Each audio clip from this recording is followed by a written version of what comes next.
Welcome to the Drum Shuffle, a podcast offering insights, perspectives, and conversations for drummers. I'm your host, Jamie Eads.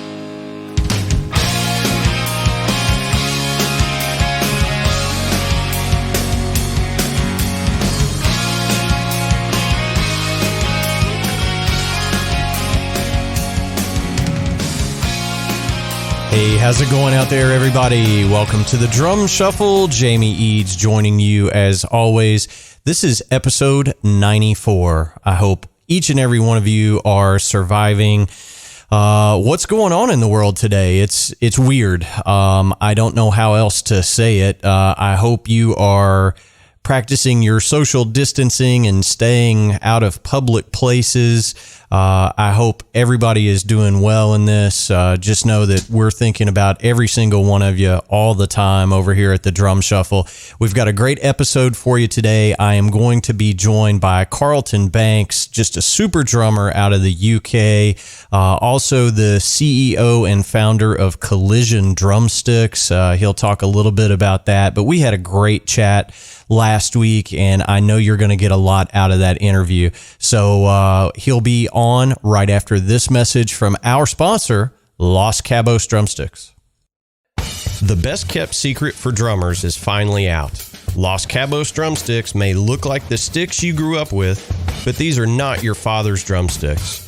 Los Cabos Drumsticks is Canada's #1 drumstick brand, and they are coming to a retailer near you. With operations in over 28 countries worldwide, thousands of drummers have already discovered the Los Cabos difference. Using FSC certified wood from Canada and the US, Los Cabos make the finest quality drumsticks, percussion tools, and accessories on the market. The best news, Los Cabos Drumsticks offers you a ton of choice. They have 22 individual drumstick models and 14 percussion tools, many of which are available in 3 different wood types: maple, white hickory, and red hickory. Red hickory comes from the center or heart of the hickory tree and has been independently proven to be both stronger and more elastic than white hickory without adding a lot of weight. While most drumstick manufacturers have shunned red hickory, Los Cabos Drumsticks has embraced it, becoming the only established stick brand in the world to offer a full line of red hickory drumsticks. To learn more about Los Cabos Drumsticks, visit them online at loscabosdrumsticks.com, follow them on Facebook, Twitter, or Instagram, and don't forget to ask for Los Cabos Drumsticks at your favorite retailer. Dare to be different. Join the Red Hickory Revolution with Los Cabos Drumsticks. All right, guys and girls, as I mentioned, we're going to be joined by Carlton Banks here in just a moment. Carlton is a young guy from the north of England, over in the UK. Just a super smart young man. He has been playing for a lot of years. He was a member of the very popular young English band SRS for quite some time. He has played with one of the most popular DJs in all of Great Britain for quite some time. He is also a lawyer. And over the years, he decided he was going to start his own brand. And he started a drumstick company in the UK called Collision Drumsticks. And we wanted to get Carlton on to talk about kind of all of those things, how you can transition from being on the road, taking control of your career, and running your career, not being a sideman in a band. So it's a great conversation. I hope you'll enjoy it and connect with Carlton on all his social media channels. So please help me welcome to the Drum Shuffle, Carlton Banks. Carlton, good afternoon. How are you, sir? Good afternoon, Jamie. Yes, I'm very well. Thank you for asking. How about yourself? Well, I can't complain too much. It's my understanding that you're actually stateside right now. Welcome to America. We're closed. Thank you so much. Yes, thank you for the warm welcome. Yes, I know it's a very interesting time to be in America. It's a very interesting time to be anywhere in the world at the minute with COVID-19 and the virus. My gosh. Yeah, I mean, this is just bananas. And, I think we're all in just uncharted territory, really. I mean, I know that you're over here, taking care of some business, and we'll get into all that. But, how bizarre is it that you come over from the UK and, I don't know exactly when you got here, but I'm assuming you haven't been able to get out and see a whole lot and visit a whole lot of places, right? No, absolutely. I mean, it's not my first time to the States. I've been coming here since I was a kid. I mean, it started off with Disneyland, that old shebang, for us UK citizens, for us Brits, as it were. But definitely, it's definitely put a bummer on the occasion coming out. And like you said, it's meant meetings have had to be postponed and rearranged. And we've had to really take some guerrilla tactics to this and try and, overcome the situation for sure. But yeah, it seems very much like America is closed at the minute, Jamie. Yeah. Well, I mean, I think that's fair to say. I mean, and I feel bad for you because it's like, I could have done all of this via Skype from my living room back home in Britain. And, you got the plane ride and not much else really, I know. With the Denver weather at the minute as well, you can't even get a break there. You come out, you're hoping for the snow at least for the ski season, and you're getting turned away at the slopes, and it's drizzly. It's much of the same. It's like England. Yeah, no doubt. Well, again, welcome to the States, and thanks for taking time to come on the Drum Shuffle. We really do appreciate it. Let's, as I tend to do with all of my guests, let's rewind and let's start at the beginning. Growing up in the UK, and I never ask anybody their exact age, but talk to me a little bit about how you got into drumming and who those early influences were. I mean, I think for most drummers, they can point to a band or a group or an artist that hey, I really wanted to start playing at that point. So walk us through that. Absolutely. So, I mean, firstly, thank you, Jamie. I just want to say this podcast, what you're doing is absolutely incredible. I've been witnessing and listening, over a number of weeks now, ahead of getting on the podcast and having the opportunity to speak with you. Some of the previous, guests that you've had on board, Nate, and a few of the earlier episodes with a number of drum manufacturers. It's just incredible what you're doing, and giving those guys an outlet as well as, your thoughts and feedback to the community. I think it's just absolutely inspiring. To say the least. So thank you first and foremost. You're making me blush now. So absolutely. No, honestly, those particular individuals in the industry that are certainly leading the way and trying to not only make a name for themselves, but also give back to the community. I think it's, incredibly, hugely humbling, and I think it's really inspiring as well. And it certainly adds a fire to what we're doing with the brand. But I mean, in terms of my story, where to begin my gush. So at the moment, currently I'm 22, and albeit I'm fairly young, to say the least, in the drumming world and in life generally.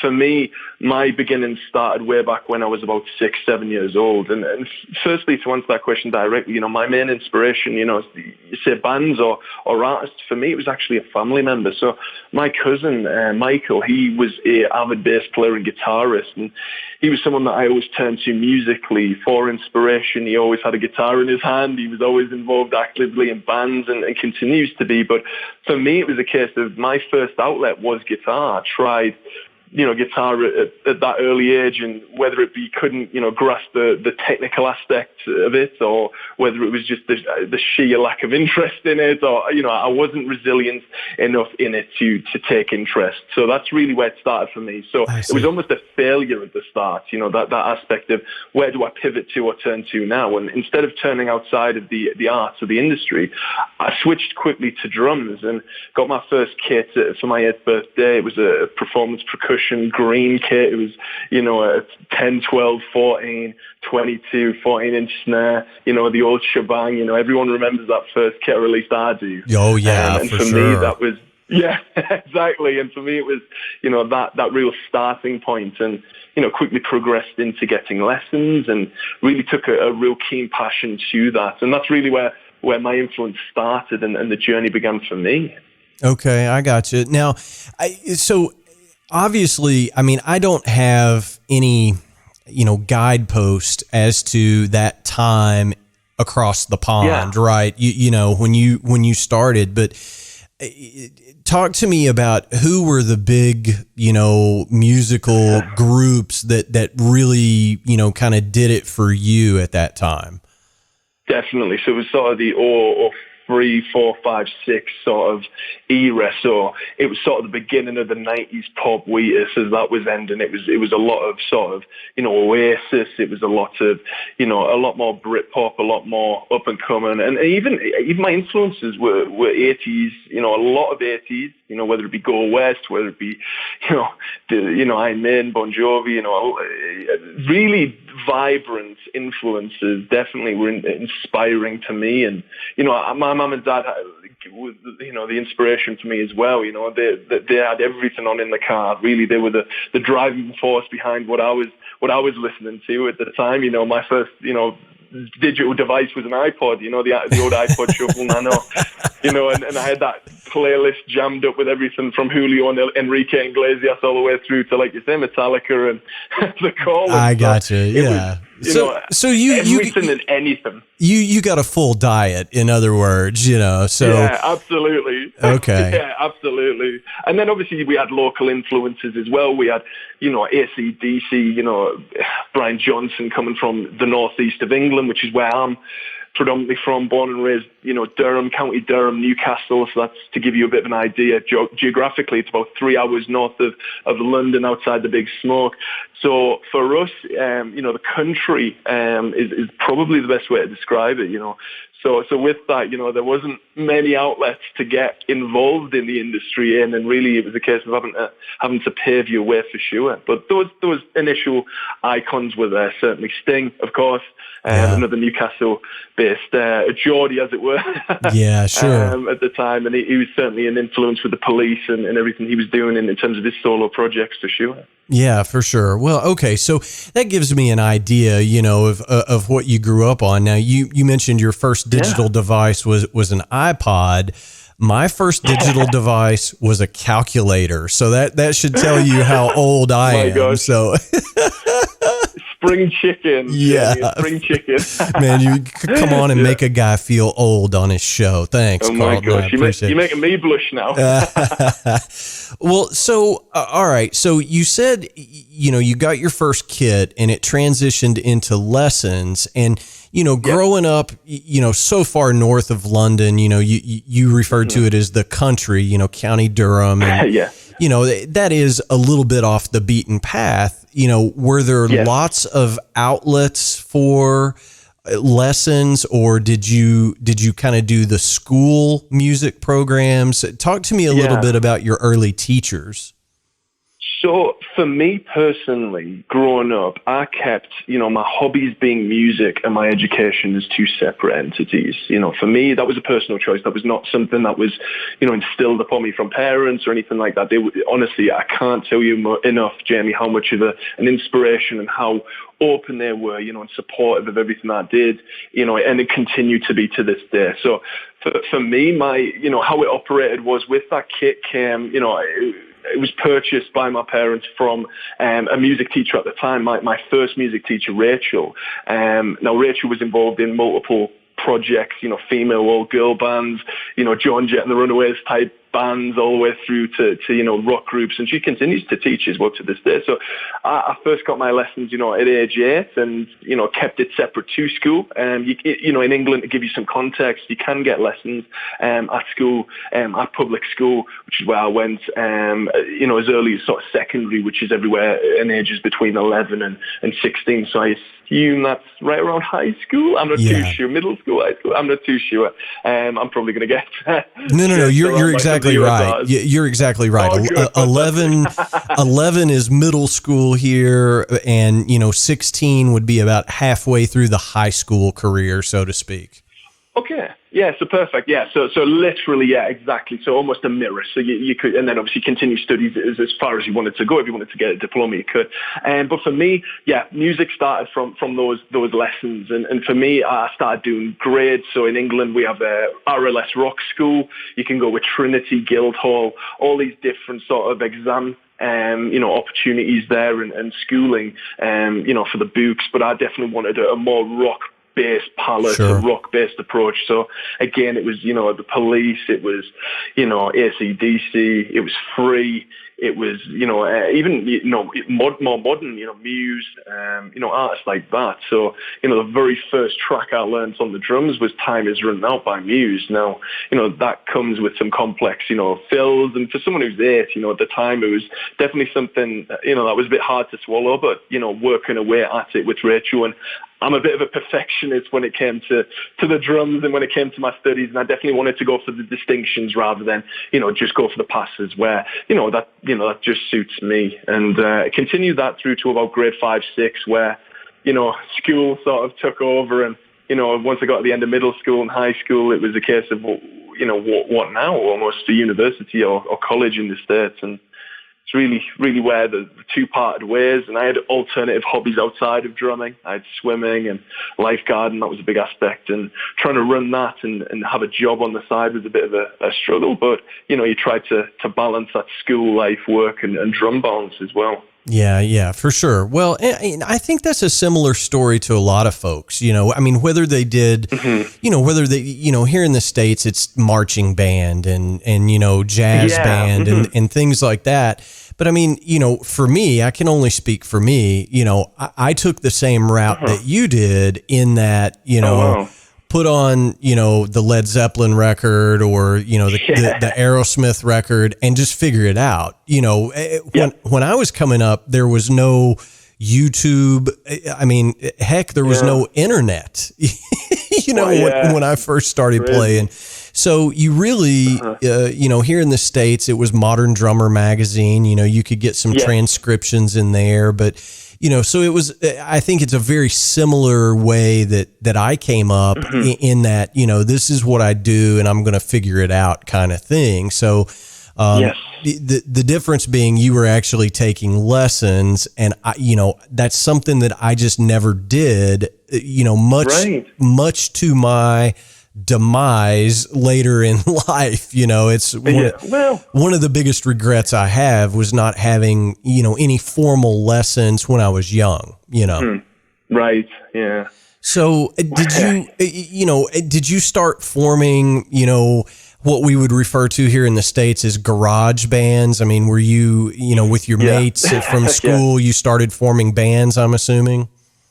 Yeah, absolutely. So that came into play right around, like I said, as soon as I started, playing, I was hungry to join bands. And sorry, I missed that out. But to mention that directly, at 7, I was so passionate about, trying music. And then by 8, I was getting my first kits. And, shortly after that, that's when I actually joined my first band. So I was actually involved, and you talk about the country and opportunities, and there wasn't that huge outlet. There wasn't that many, many opportunities at the time. So you really had to be, quite tactical as to how you got out of the country and across the UK and try and travel and try and, gig tactically and things like that. So for me, my first band at age 8, 9 I was involved in the UK's youngest touring band. So I was actually out on the road, at 8, 9 years old with, a whole bunch of other 8, 9-year-olds as well. And we were called SRS, and that band actually had a prior existence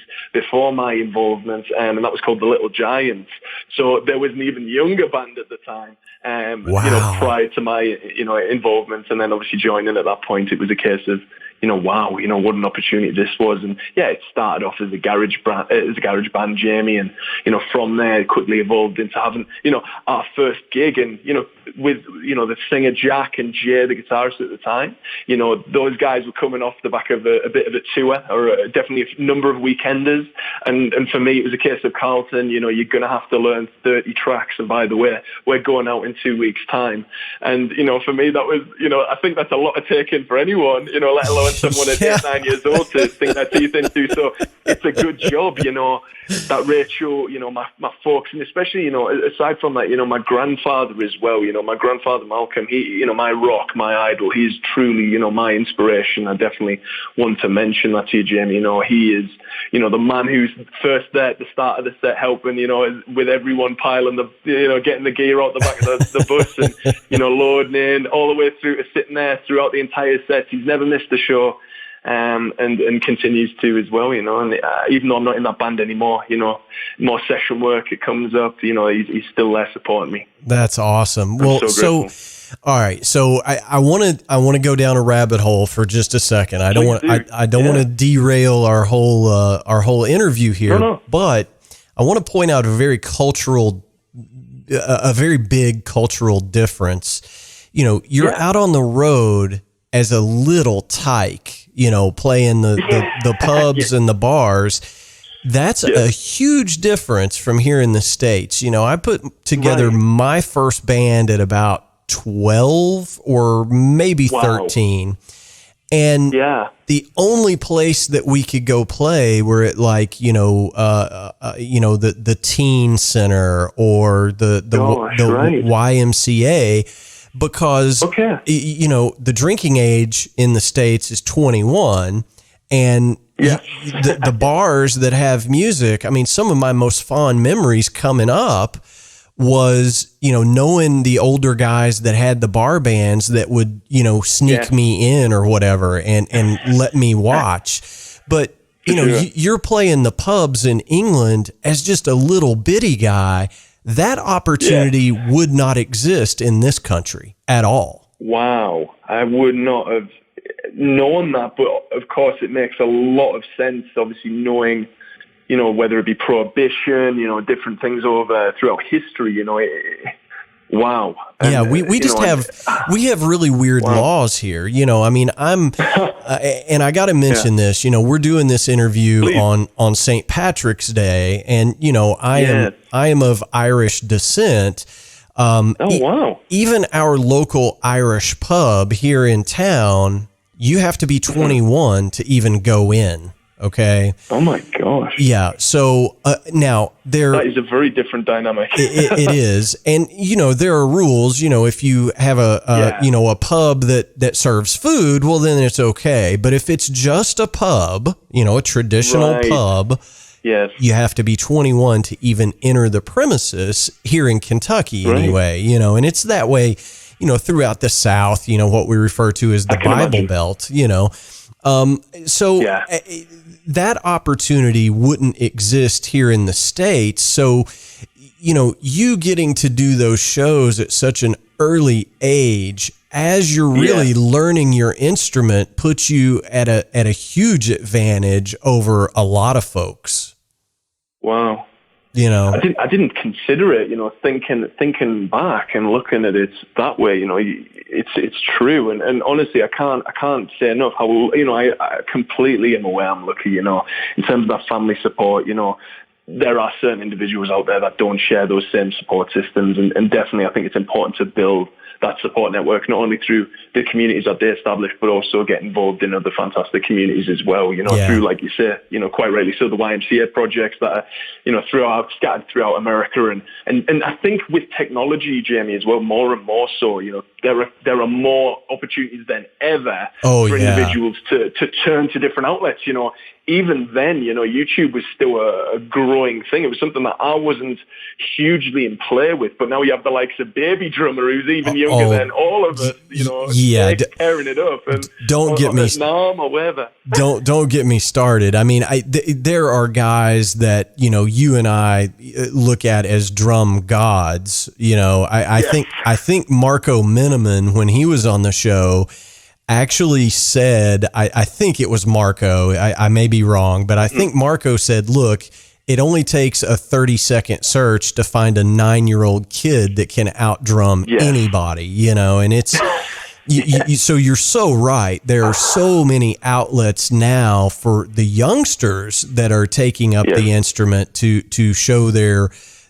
chops and their abilities, and it's amazing. But, I am a firm believer that the way you learn how to play is by doing gigs with a band in front of live human beings. That there is no better education, because if you're in your practice space practicing and you mess up, nothing, there's no stakes there, right?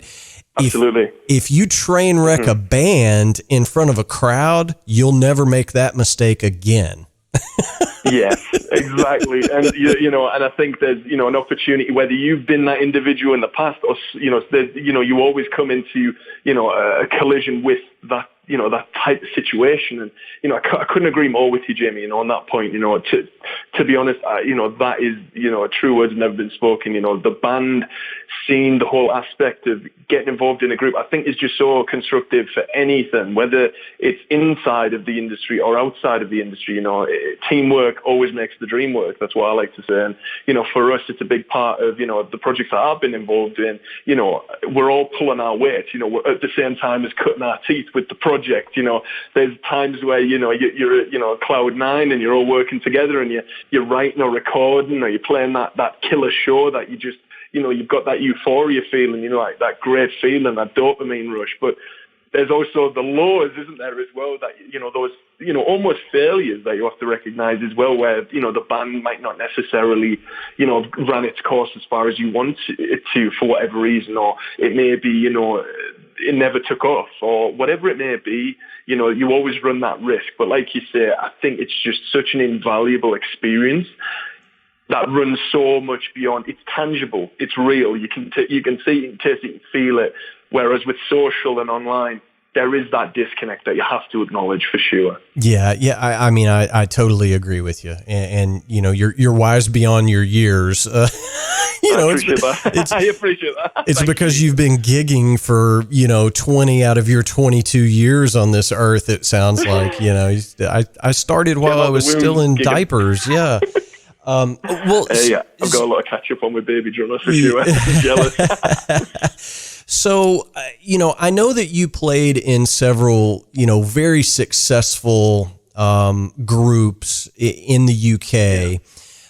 So talk to me a little bit, and obviously you were a youngster doing that, but I mean, you did huge tours with hugely successful groups. So for the folks here in the States that may not be as familiar, talk to me about some of those projects. For sure.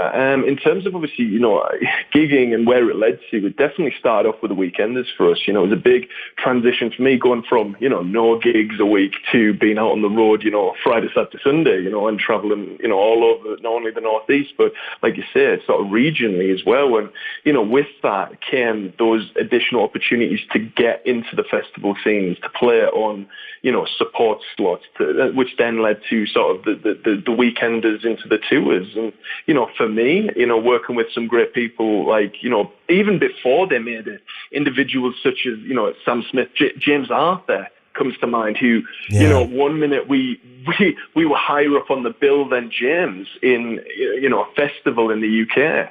And then all of a sudden he got into the X Factor a few years ago, and now he's on tour signed to Psycho Records with Simon Cowell, and Sony, and now traveling the world himself. So it's just an incredible journey, and seeing different individuals, Vida, who support JLS and a number of pop acts on their 360 World Tour, and just stumbling into these people and falling into these tours was, nothing but a blessing. And, for me, working with the band, and that was with the same project, I was involved with that project for almost a decade of my life, pretty much half of my existence was working with those, 3-4 lads. And Jack, the lead singer, I have to say is my best friend, till the end, even though Jack's off doing his own thing now with his new group, which is exciting, for me, doing the session work and now stumbling into this opportunity with, the brand. And, it's just a crazy world we live in, Jamie, firstly, and also, it's just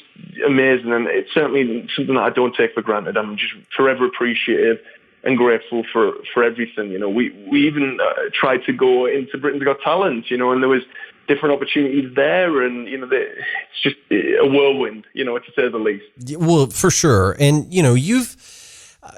look, we all get into this mode of comparisons, and every time I see somebody my age, I'm in my 40s, I'll see a drummer in their 40s and they've already retired from touring and they did stadiums and I think, golly, the one that always gets me is the fact that John Bonham died.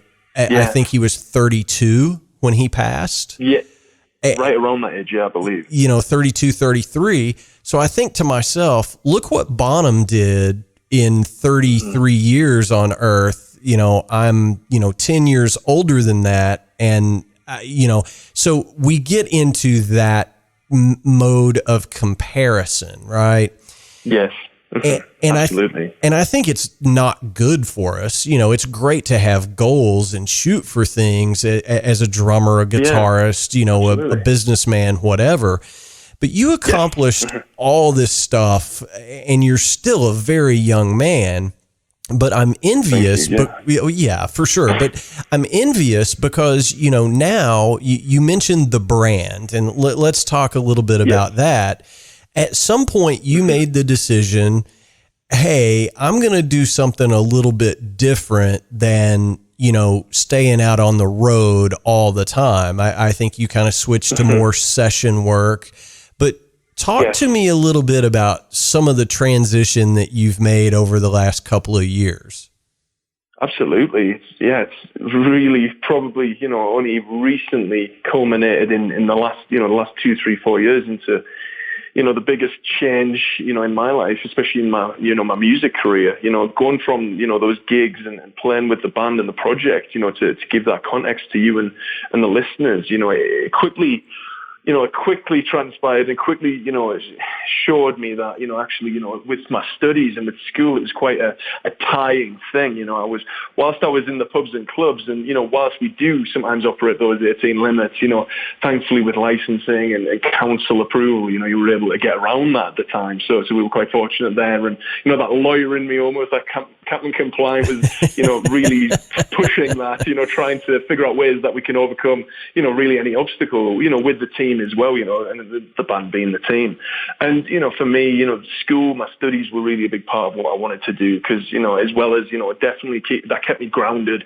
And also, I definitely wanted to come out with that full education and obviously use that to support me if needs be, if I needed to fall back on it. And some people say, go jump in with a plan A and forget about a plan B. But, for me, I mean, you got to realize and appreciate, and factor in that I was only 16, 17 at the time. So for me, school was all I'd ever known as much as music was. So transitioning was fairly quickly. I transitioned, going through, we call college, you call high school, and, into university or college, and, for me, at 18, going to college, that's really where I've soon realized going to law school that actually, time wasn't on my side anymore. It was going to be a case of, this is something serious that if I want, I'm going to have to knuckle down and really, put my head down, as it were, and really spend my time wisely. Well, time management came into it in a big way, and I think a lot of listeners, can appreciate that as well, with whether it be work or whether it be their schooling.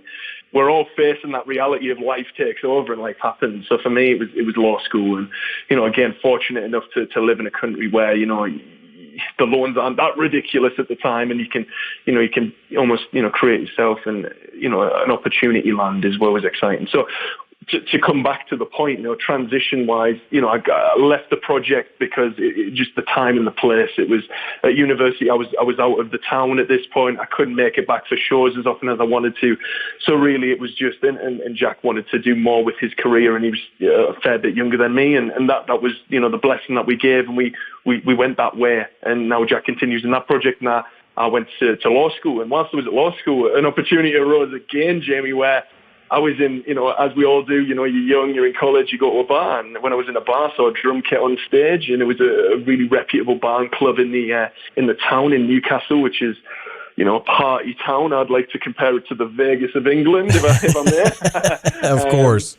Study, that work-life balance, But with that said, that at the bar, it was really that transition for me. There was a kit, and I said, wow, I'd love the opportunity to play in front of, a crowd like this. Everyone was buzzing, and there was a lot of positivity in the air, and the community spirit was there. And I thought, what, let's do it. So I spoke to the DJ, and the atypical, yeah, we're all drummers, Carlton, come on. And, but I was like, no, please. And I don't know if it was that lawyer in me, the persuasive element or what, but I just managed to bend his arm and say, yeah, go on, get on the stage and see what you got. And, the stick flicks came out and, all that jazz and, juggling sticks almost. And, got off the stage after playing about 30 minutes of an hour set almost with the DJ. And he said, "You're hired." And that was Rob Orton, who I was yet to become aware of. He was an international world-renowned DJ in the early noughties, playing with the likes of DJ Sammy, and he was a huge DJ across the world, globally based under a number of artists that he worked with, Ian Van Dahl, to say the least. So, Rob opened my eyes to this whole other aspect of music, which was the DJ scene and the drums and DJ aspect of things. And that's where it was going in the UK. And it was definitely exciting. And that's where I transitioned into that. And I started going out with Rob and start DJing and playing the drum tracks and DJ tracks and, and trance and whatever it may be. That's what we were doing for about 3 years. So by day I was, a lawyer at law school wearing that hat, and then on an evening, 4 or 5 times a week I was drumming, and I was, had the crowd in the palm of our hands. Really, it was a crazy segue, Jamie. Yeah, for sure. And I know you guys did just some bananas, huge shows, and huge festivals. So incredible. Yeah. I mean, it goes without saying. And, I want to make sure that we get to this and we spend an adequate amount of time on it. But at some point you got the idea to start a drumstick company. Okay. Yes. Absolutely. And, that's why you're in the States right now. And we'll just go ahead and say it. You are the founder and CEO of Collision Drumsticks. Yes, I am. Why in the world? Story. And I know it is, but why does such a young drummer, and, and I mean this with all due respect, No, please do. What made you say, I can do this better than Vic Firth, than Vader, than ProMark, than, Los Cabos? Hey, what made you say, I'm going to start a drumstick company and we're going to be the best in the world? Because I know that's your goal. Yeah, it's a great question. And definitely, much respect to those, fantastic brands that are out there. I definitely want to acknowledge the inspiration around that. And it was every brand you've mentioned, Vader, ProMark, Vic Firth, of course, Los Cabos. Aside from all of that, these guys I look at as collaborators. We want to go forward as collaboration and collaborators rather than, we're not in competition. We're one big family. This is a huge industry, huge opportunities. And yes, I'm young in the space, but I'm hungry. We're the underdog brand at the minute. We're up and coming, and, we've achieved so much over the last number of years. For us, how I transitioned into, my day-to-day drumming into this in a bigger capacity, I didn't choose to, but it just sort of happened where I almost walked away from the drumming for me and into this, career path that I didn't even consider as that third option. You're either the listener, the performer, or part of the industry, and I didn't even acknowledge that. And it was only until, going through my studies and acknowledging that in the UK at the time, there wasn't a go-to drumstick brand. There wasn't, and the buying process and the whole, going into a store and having just such an array of choice and not being able to deduce it down or, really hone it into a pair for you, the perfect pair almost. Yeah. That was really frustrating because I would play with 2Vs 1 week, 5Vs, 7 As, I'd go through them, and that was almost a positive because it allowed me to figure out, what size works best, not only for me, but for other artists when it comes to recommending those guys and pointing those guys in the right direction. But certainly the transition arose when I was at school and again, that need and desire to create something for the community. I can't express enough to you, Jamie, how much, I exist to serve the community, the team exists to serve this community.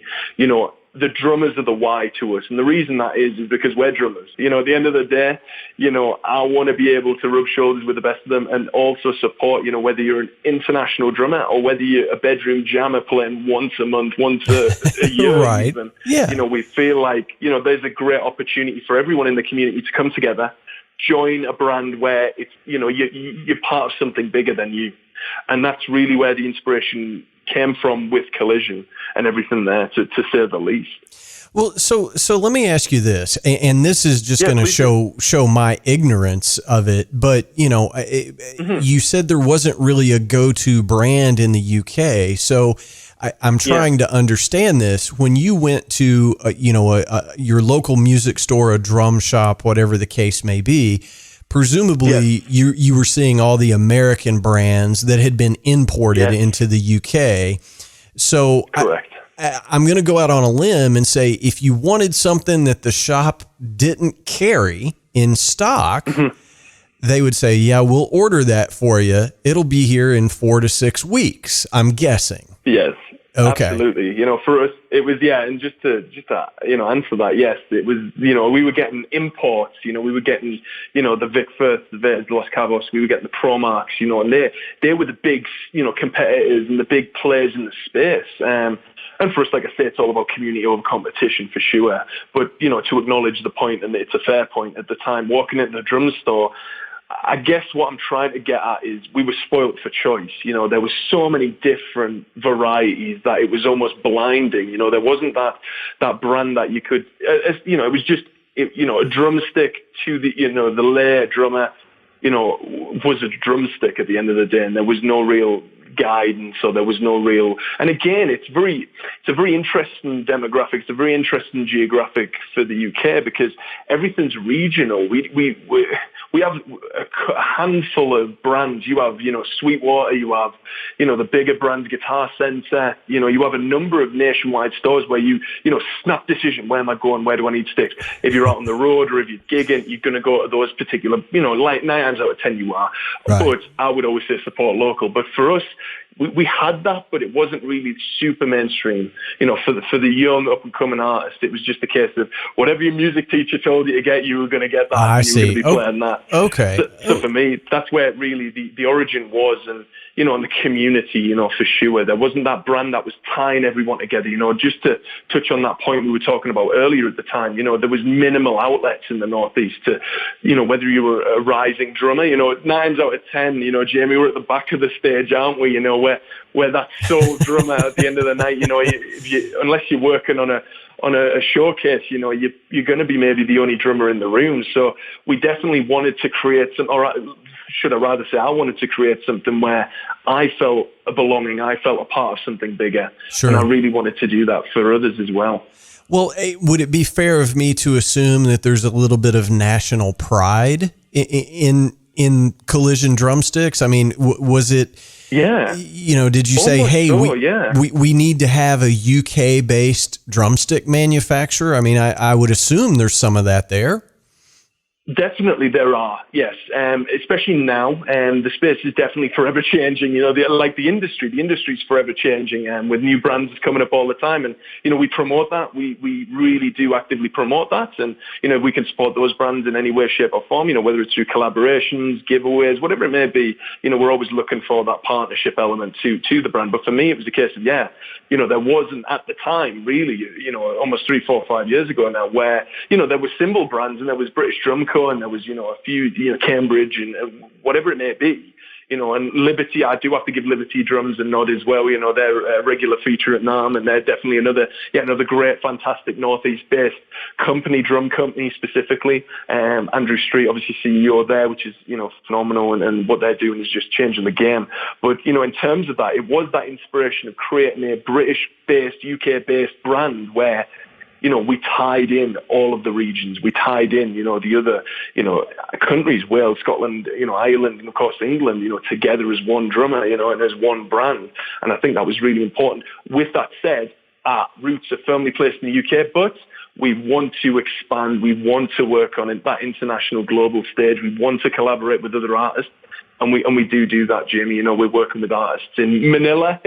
I have phone calls regularly with Lorenzo, one of our artists over in Manila, Lorenzo Santos, and definitely a real nod to him and everything he's doing out there with Lola Moore, which is phenomenal. They've just got sponsored by Coca-Cola, so they're working with those guys in the studio over there. And as far away as Alaska, I have to pay extra and ship with the team sticks out to Anchorage, and we've got drummers up there, and it is unbelievable where this industry's taken me, the brand, the team, that we're growing daily, which is exciting, and the roster, of course, and the artists, because without those guys, we wouldn't operate, we wouldn't be doing what we do. And it's it's cliche as it sounds. They say if you do something you love, you never work a day in your life. I think I'm a statement of that, for sure. Yeah, well, yeah, and obviously you have a lot of passion around it, and kudos to you for that. But in music merchandising, I'm not an expert at this by any stretch of the imagination, but when you're when you're a new brand, and you guys have been around, it's not like you just rolled this out last week, but you're a new brand when we're comparing, to some of the other companies that we've mentioned. Definitely. The hard thing is, for some guys here in the States, if they don't sell it at Sweetwater or Guitar Center, it doesn't exist because that's all they know. And shelf space is really, really difficult. Yes. So absolutely. And for the listeners that don't understand how this works, when you walk into, Joe Smith's drum shop, Joe Smith didn't call Collision directly. He's getting his stuff from a distributor, and there are several really big ones. There's Big Bang Distribution, there's KMC, there's a lot of companies that still have sales reps that drive to these stores and say, hey, here's a new product we want you to carry. And the independent shop owner can say, yeah, I'm not going to be able to sell that. No, thank you. Or sure, we'll try it. So yes. Are you having trouble getting shelf space in the American market, given that you are going up against some of those, just giant brands? We pivoted our model right when we started, and we were really figuring out, what do we want this brand to be? What are we looking at in terms of, our missions, our core values? And to give you that idea, it's, for us, it's all about community to begin with. It's about, quality, and it's about personality and that independent drummer. So, if, in terms of, if we could just write them down, that's for us what it would be. So we were trying to think of a way that we could best serve our customers, or best serve our artists, ultimately, and really figure out a strategic way to do that. Now, whenever I've personally been in a store, it's been hit or miss with the quality and the service. It's especially with the bigger ones, because obviously, with scale comes that difficulty of managing time, managing resources, of course. So for us, we really just decided, should we enter the sort of the big box space, or should we try to do something online, digitally, e-com, that aspect of things? And that's really where we saw more opportunity for us personally, whereas, some brands may beg to differ. Some brands, are very successful in the big stores. We decided very early on, through my experiences, through the team's experiences, that we didn't want our brand to be a brand that is sitting on the shelves of, a store. For us, we wanted it almost that Apple model where, you can see it, you can visualize it, you can get the 3D almost aspect of it online. You can have that great customer service, have that follow-up, have that, aftercare where it's all personalized to the artist. And that's really where we decided to go and run with this. So you can't find us, interestingly, in any outlets at the moment. That may change in the future, but for now, that's the way we're doing business, Jamie. And in terms of that, I couldn't be happier. The team couldn't be happier with where we're heading. We're serving more artists through it directly. We're not even on Amazon at the moment. With that, we're personal. We want our own space. We want to create our little patch in the market and let the artists decide whether they want to come to us or not. And at the end of the day, we'll throw as much love around them as they need and gel and support those guys through product, through artistic support, through even a recommendation. We want to learn from those guys as well as much as they want to learn from us. And, if it's a good fit, it's a great fit. And that's where we're at. And, with that said, ultimately, we're not in stores. We love being online. We love sharing everything and solely exclusively having our website, serving our artists through that, because we can control that. And I think that's where we do best and how we best serve our community. That's it's a very interesting business model to me. And, because, clearly I'm an old timer now, So, yeah, oh, bless you. You know, Jamie, you're a young soul for sure. Absolutely. So, but I mean, it's just, why do people use, I don't know, why do people use Ernie Ball guitar strings? Because that's what's there in their face. Yeah. So you taking a business model and kind of saying, yeah, that's not my business model, even though that's the one that exists. That's not how we're going to do it. I find it really interesting, Yeah, I'd like to add, I think there's a change in tides at the minute. I think we're in a very interesting space, not only within this industry, but within other industries. You're seeing a transition out of outlets and physical stores, which are closing weekly, certainly in England, the high street, as it were, you almost outlets here in the US. The game is forever changing, and with Corona and with COVID-19, we're going to see that play out even more, unfortunately. Yeah. So it's all about community. It's all about being unique in an online space. And really, that's my forte, that, like you say, that younger individual, but trying to play to my strengths, and with the team's help and with learning from others, I've taken so much out of having an honest conversation with you today. So thank you for that. And, with that said, that opportunity for us exists more online now. And I think over time, we're going to see that, move forward into that online space. We're hoping that, and we anticipate that, as do many brands. Amazon, you can see that as their profits rise, and as their that market cap grows, and as their company grows. It's unfortunate, but it just seems to be the way that the world's going and the way that the world's going. So I feel we can cover a lot more ground a lot faster, business-wise, online. Yeah. I feel like we can directly influence and access our artists, which is phenomenal. We can have we can directly message those artists. Years ago, you would have to sit in your store, have this, take up shelving, sit there for months. You might sell a few pairs, and it might be a sale or return arrangement. And, with stock, with the supply chain, it's all about feasibility nowadays, isn't it? So for us, we believe that this model, the online stage, is just starting, and we feel like that is where there's going to be huge growth over the next number of years, and that's where we're focusing our attention on. Yeah, well, it's again, it's an interesting business model, and I wish you all the success and luck in the world. Thank you. Yeah. Yeah. And, I dig what you guys are doing. It's an interesting approach to an age-old product, really. Are you manufacturing in the UK, or are you? Yes. Okay. Yes.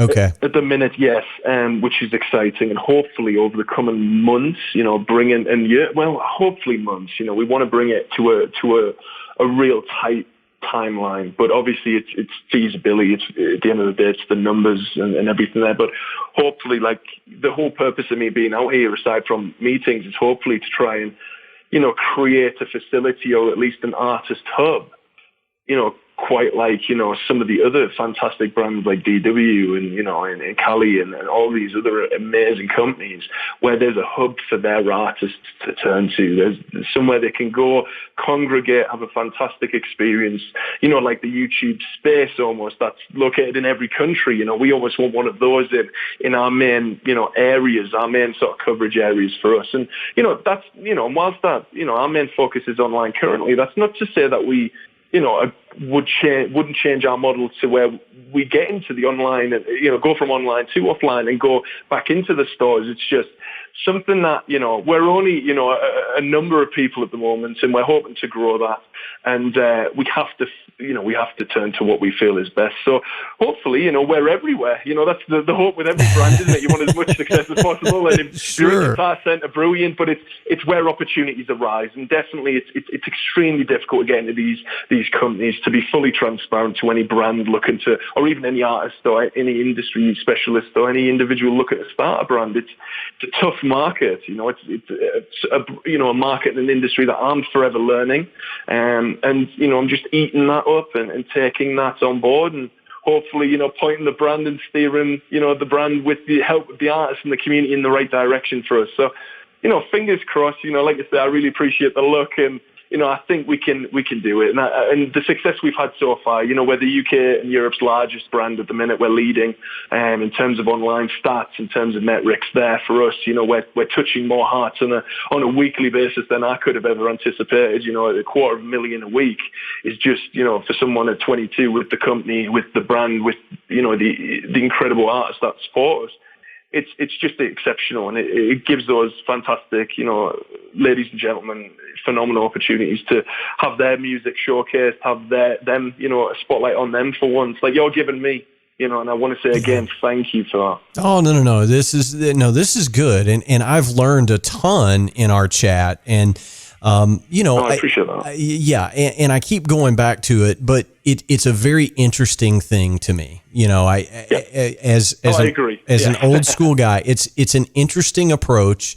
And, hopefully this helps get the word out for you guys a little bit more, that's what we're hopeful for. But, as is our tradition here on the Drum Shuffle, we always ask our guests, as we get ready to wrap up, give us a good piece of advice. And I think, so let's recap real quick. All right. I'm going to put on my, I'm going to put on my coach's whistle here real quick. You started gigging, like touring at like 8 or 9 years old. You went to law school. You own your own drumstick company. You're a go-getter, Carlton. That's what I'm taking away from this. Thank you, sir. You're welcome. But all joking aside, you can probably offer a pretty unique piece of advice for other drummers and musicians being able to wear all those different hats. If you could impart one piece of wisdom on everybody, what would it be? Wow, what a phenomenal question. It's definitely something that I'm growing into, and definitely trying to take a lead in, becoming more of a figure in this industry and taking on that, that challenge, that leadership role for sure. So, it's a great outlet and an opportunity to offer advice. For me, the best piece of advice that I can offer artists as well, those artists that are sitting on the fence ready to join their first band, do it, take the leap, take every opportunity as it comes. For me, quite rightly so, Jamie, as you did that round of summary of my life. It's just, I've never had this opportunity, I've never worked into this opportunity. This opportunity has worked into me. It's really fallen into place for me. So take it. Do not, look back. Just run with it. If it doesn't work out, consider it a success in itself, because, we want that challenge. We want that hardship, because through hardship comes success. So for me, that's the biggest takeaway I can give. Action is everything. Move forward positively and collaborate. Be a part of a community. Create your own community. And really, I think success comes from that for sure. But there's so much, there's so much to say. Yeah, well, I mean, there's a ton that you can unpack with that question. And I think given your age and your can-do attitude, there's, the world is your oyster. I mean, we're going to be hearing about you more and more. I have a feeling. Thank you. The burning question is, you're running this company, you're doing all these great things. You're still playing too, right? Yeah, from time to time. Whenever I'm back in the UK and whenever I'm not overseas, yes, I'm involved with, I continue to gig with Rob and with other acts as well, artists in a session capacity. But, of recent, this has definitely taken up the majority of my time. So, selfishly, selflessly, I definitely want to take that step back to help others and help that next artist move forward. Because, I want those particular artists like myself to run towards those spheres, really just dive in, whether it takes your parents to, get you involved and give you those opportunities, whether it's your family, whether it's your girlfriend. Like, my girlfriend was, phenomenal in setting this conversation up, this call up, and great gratitude to her as well. And, for me, it's just, like I said, just run at everything you want to do and, keep doing it. Yeah, for sure. Well, listen, I want to thank you for taking some time out of your vacation of nothingness, since we're in a global pandemic. I know that you had a lot packed into your time here in the States, and, unfortunately, events have prevented you from doing a lot of the stuff that you had set out to do. But even before all this, we had set this time aside for us to talk. Yes. And it was going to be, taking some valuable time out of your busy schedule. So thank you so much for, coming on and having the conversation. I think it's really great. Before we let you go, tell everybody where we can find more information, socials, website, all that good stuff. I definitely want to finish by saying thank you as well, Jamie, and absolutely incredible podcast. Thank you for your time today. I understand how, busy you are as a gentleman and as an artist as well. So thank you for that. Out of all the artists you could speak with, you chose to speak with little old me. I really appreciate that. Absolutely. In terms of finding us and where you can find us, guys, the best place is always our socials and our website. So the website is collisiondrumsticks.com. The socials are for Instagram at Collision Drumsticks. For Facebook, it's facebook.com/Collision Drumsticks. If you want to reach out to me personally, my handle on Instagram is at Carlton Saves Latin. If you want to reach out to me personally, and we can continue the conversation there, and you can really just dive into everything we're doing through the website and through the socials. So thank you, Jamie, as well, for letting me share that with the community. Yeah, absolutely. And, I'm just going to say it now. Open platform here. When you have something to report, you're always welcome on this show. So keep us posted on how everything's going. And we'll do part 2 soon. How does that sound? Phenomenal. I'm excited, Jamie. Honestly, I've been really, really looking forward to this call, and like I said to you offline, really, it's one of the first I've done. So here's to many more. Here's to a phenomenal partnership. Really exciting, in terms of obviously getting back on board in part 2. I'm looking forward to it. I'm really excited. Thank you again. I can't thank you enough for the opportunity. The pleasure was all ours. Enjoy your time in the States, and we'll talk to you very, very soon, Carlton. Take care. Thank you. All right. See you now. All right, everybody. That's going to wrap up episode 94 of the Drum Shuffle. Again, I sincerely thank you for listening. I hope everybody is doing well out there and hunkered down. We're all going to get through this thing together. Hey, this is just a reminder. It helps us tremendously if you leave us a star rating or a review and hit the subscribe button on whatever platform you use to listen to the Drum Shuffle. We're going to continue bringing you episodes every single week as long as we can get guests on the show. You know how that goes. It's just a really weird time right now. Next week, I'm going to be joined by Stephen Taylor of Stephen's Drum Shed, one of the preeminent online drum schools out there. It's a great conversation that I had with Stephen, so you're going to want to make sure you hear that next week. And as always, we answer every single email that we get here at the Drum Shuffle. Our address is thedrumshufflepodcast@gmail.com. Our web address is thedrumshuffle.com, and you can find more information about me over at jamieeads.com. Make sure you click on those social media links. Follow us in those places as well. It helps us tremendously. Once again, my thanks to Carlton Banks for joining me during, just kind of an odd trip for him to the States, to say the least. And hopefully he is back home safe and sound in the UK now. So thanks again for tuning in, everybody. Until next time, may your head stay strong and your sticks never break. Cheers, everybody.